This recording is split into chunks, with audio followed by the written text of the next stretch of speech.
What's happening, my YouTube friends and family? Hope everyone's doing well. I am I'm in Phoenix. I just did a 10-hour break over here, and just wrapped up. Just finished doing my pre-trip, and I entered in my OBC the data for my next delivery, and it came back with an error, so I'm waiting for someone in logistics to call me. Usually what that means is they're either changing my next stop or something. Anyway, so I'm sitting on duty burning time. Figures.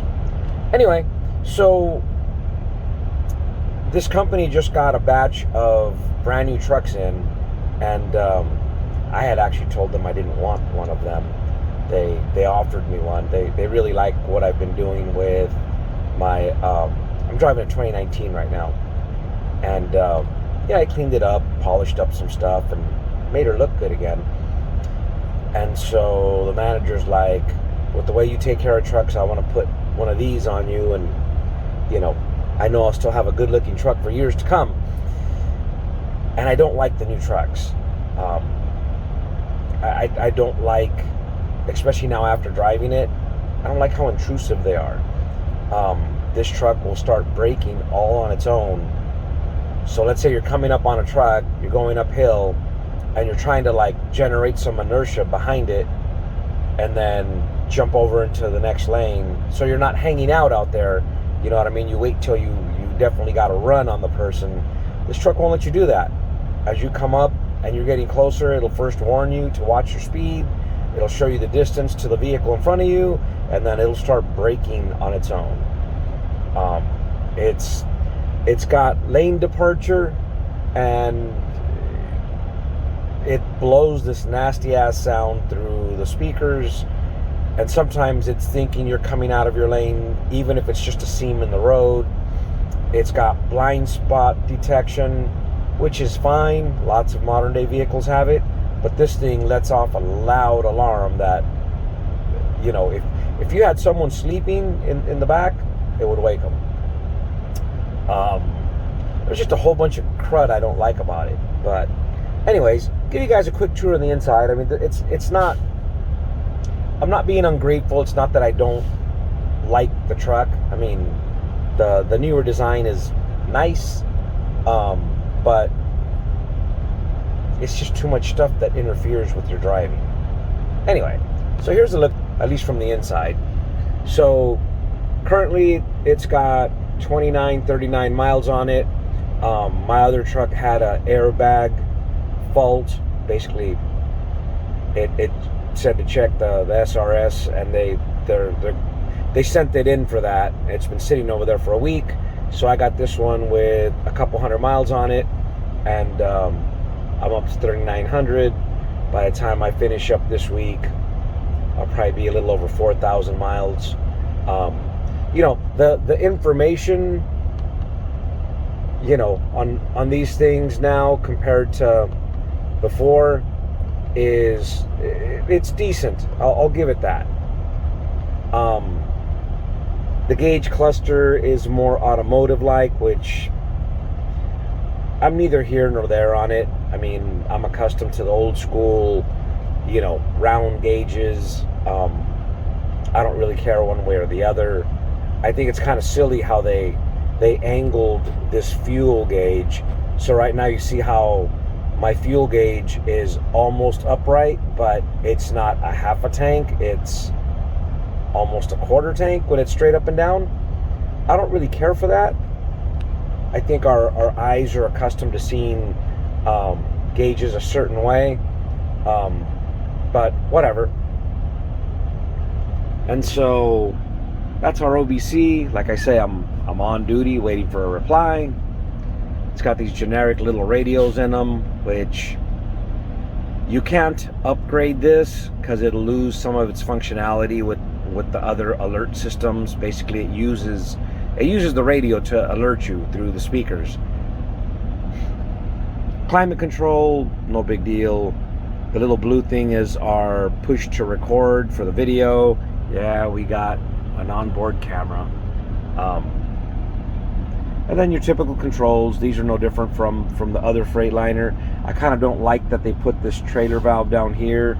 It used to be in that area, but they move stuff around to create that spot. Which, the upside, the truck I'm driving now, where this side view camera is, that's where the OBC is, and then they put the monitor below it, which I told my boss that's worthless because you're not going to look down there. When you're driving, you know, you're looking straight ahead, you check that mirror, you check this mirror, and you start making your move. And when your camera, you know, when your monitor's way down here, I'm like, it needs to be up here where it's a direct line, front mirror, rear mirror. You need to be able to see it in that field. And so they corrected that. That's an in-house thing. That's not a Freightliner thing, obviously. But anyway, and so this particular one's got heated mirrors, power door locks, power windows, which I know in modern day cars you almost think of that as standard equipment. But with trucks, believe it or not, you can still buy a brand new truck with rolled down windows. I don't know. I still haven't taken all the plastic stuff off.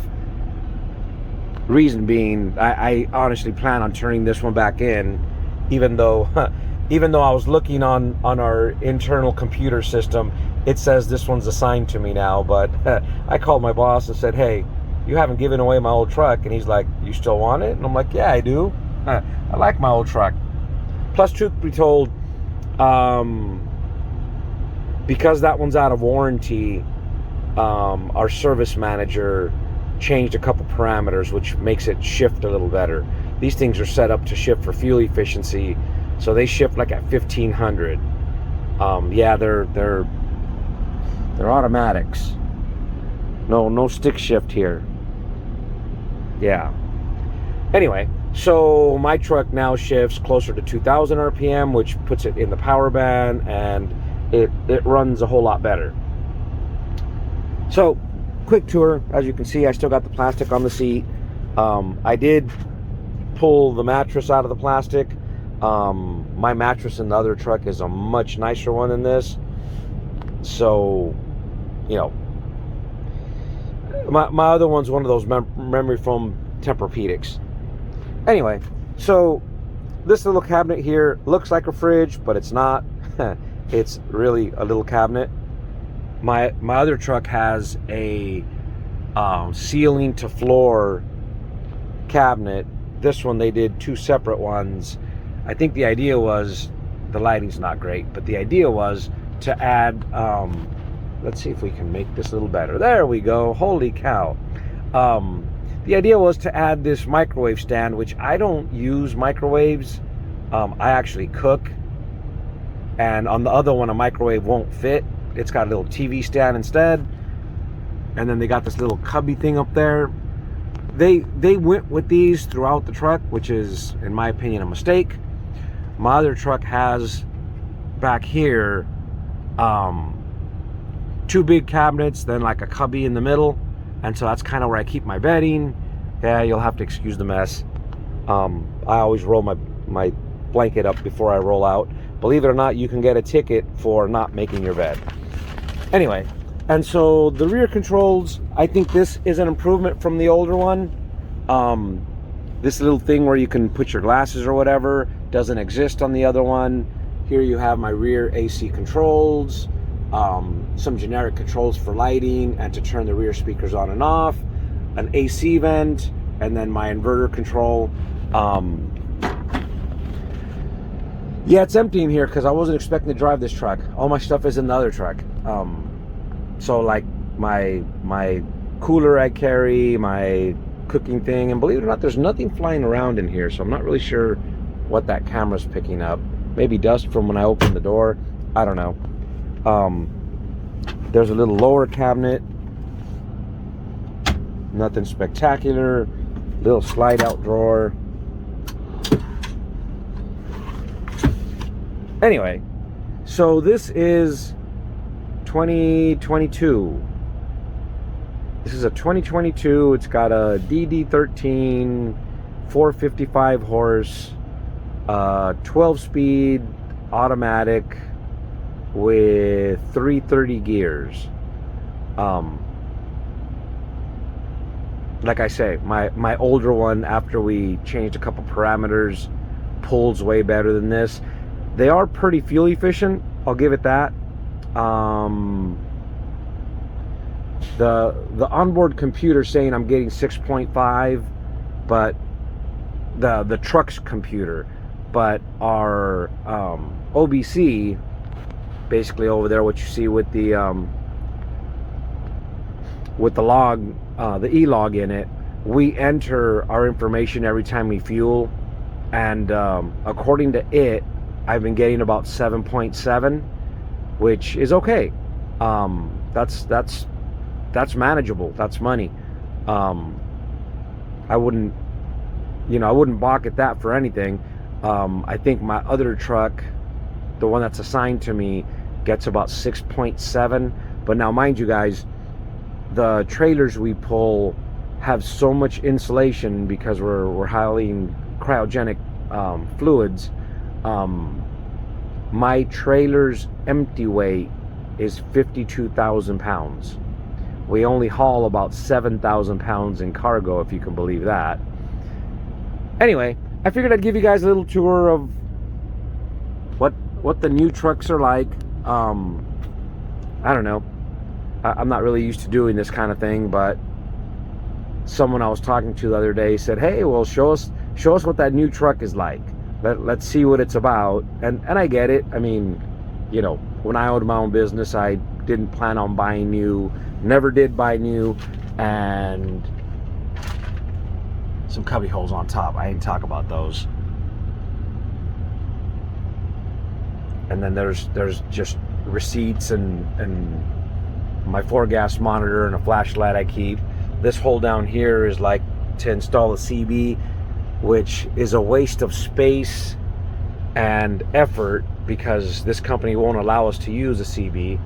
So they shouldn't have even got the prep kit, because now this is all full of junk and this stuff's kind of in the way. And I'm like, so why'd you even order that? It makes this kind of a worthless space to us because you don't let us use a CB anyways. Anyway, another thing I noticed about this truck, it may seem like a whatever you want to call it, but if you look at the mirror for the driver's side and you look at the mirror for the passenger side, one sits forward, that one does, and the other one sits back, so it's more in your line of sight. You know, most other trucks, they're symmetrical. In other words, they're both like exactly the same. And I get it. What they're trying to do is make it where you can see out the window more, but I kind of don't like it, because when you sit here between the pillar and the mirror, you have this big old area that it's blocking. So like when you're at an intersection trying to check traffic in both directions, that's kind of annoying. There's a really big area where you can't see. And then of course my company, in their infinite wisdom, set up these stickers. Therefore, when we cross into Canada, they block my view. They block my view of that mirror. I don't really use that one much, so it doesn't really matter to me, but it's kind of dumb what they did there. But anyways, I just figured I'd throw that out there. A couple friends of mine that watch the channel have been like, "Hey, you should make a video of the truck you're driving now. Most people don't get to drive a new truck." Anyways, figured I'd throw that together real quick. Hope everyone's been doing well. I've got other videos I've started and I just don't get around to finishing them. One where I talk about profit, couple other topics. Anyways, AB5 and the effect it's going to have on us. But I hope everyone's doing well. This is actually my last day.